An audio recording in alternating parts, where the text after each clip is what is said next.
quite astonishing that I get to sort of make up stories for a living. I'm incredibly lucky. I love seeing a spark happen in someone's eyes. I'm one of the biggest selling playwrights then, if I'm one of the biggest selling female playwrights. I think we should be better paid.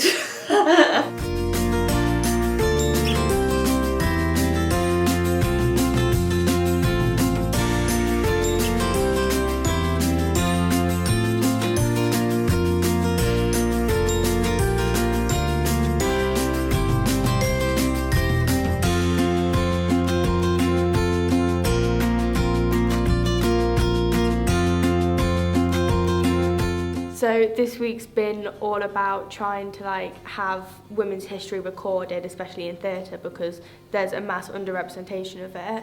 So we've had kind of mini workshops to do with filmmaking and photography, all leading up to today and tomorrow, where we interview women really high up in the industry, whether that be directing, acting, producing, script writing, whatever it is. It's a really broad range.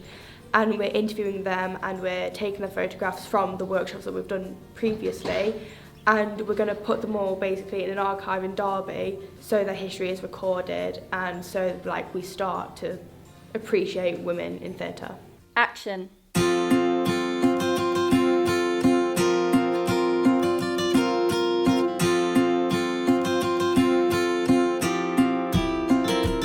I'm so proud to be a woman, and I like to immerse myself with other strong women, because I've been told a lot, especially from where I'm from. It's quite a conventional country, and a lot of people think, to be feminist is to put yourself above others, but really this whole week has been about working together. Yes, we're celebrating women in theatre, but we're celebrating theatre and art itself, and I don't think that takes a gender or a race. And I kind of like learning about other people's journeys, and because I'm on my own journey now.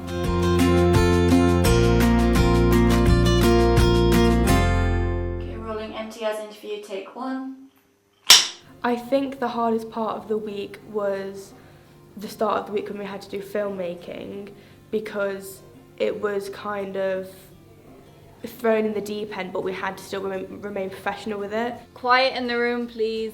My first memory of theatre was at the Richmond Theatre in London, and I saw a pantomime, and I just thought it was the most magical thing. My really first wow memory of theatre was I'd read the book Little Women, and it had a profound effect on me. I just absolutely loved it, and that's about Jo, the central character of that, is a girl who wants to become a writer. I think I went to see Joseph and his Technicolor Dreamcoat at Leicester Haymarket on a school trip when I was, in middle school, and I decided on that basis I did not like theatre, and then quite circuitously ended up realising that I really liked theatre. I just hadn't gone to see the right theatre.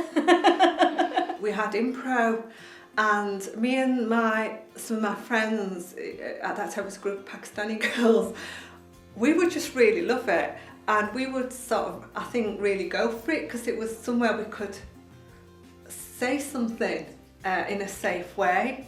So that's what we started doing. We do a lot of comedy, and I felt incredibly empowered doing that, and I wanted to do more of that. Ready?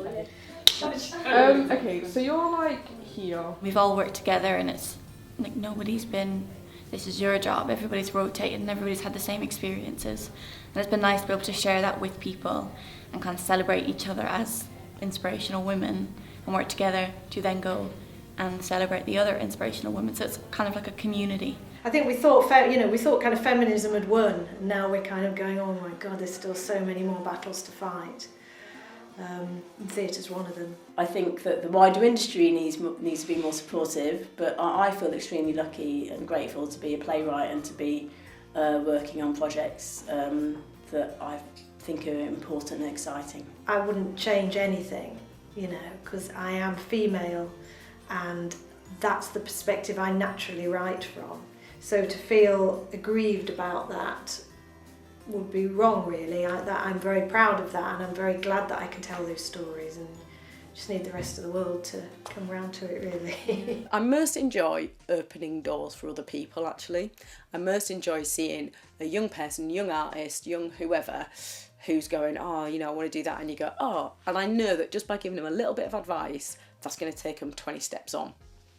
And that's really rewarding. Before starting this week, when I thought of theatre, I just thought of getting on stage, acting, getting off stage, and kind of almost becoming famous, you know, if that makes sense. But this week has showed me that it's a lot more than that, you know. It's about meeting other people in this industry who have gone through so much and to get where they are now, and it's about learning from them and gaining these skills and meeting new people and working as a team, and so much more than just that acting and getting on stage. For me, it's like get on the floor, play around, and then I'll see something go, right, I like that bit, that works. How did that feel character-wise? And we inform, we play, and we find out about the characters through that. It's about this moment right now, you know, this live moment, and that moment can never return ever again. And there's something so beautiful about that, I think, in terms of just the kind of fragility of life. I think all theatre that's any good actually on some subliminal level gets you thinking about that. Anything worthwhile is going to be difficult. Do you know what I mean? If it was easy, everybody could do it.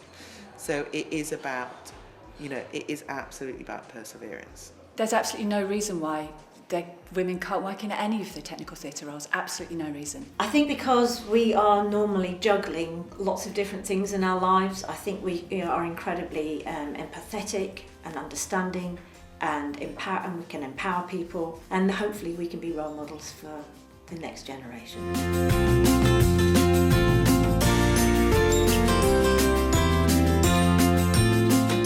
I think what is an achievement is that I have continued to work as an artist for as long as I have. Believing that I could keep doing it, I guess, because I think there were points where I definitely didn't think that I could. So yeah, I think just keeping on. Advice to my younger self, just chill out a bit. Just have faith, be a little bit more confident, don't worry, just keep at it, because it's you're gonna be able to do what you want to do. Have some fun, have faith. Don't let the bastards grind you down. All the time, yeah.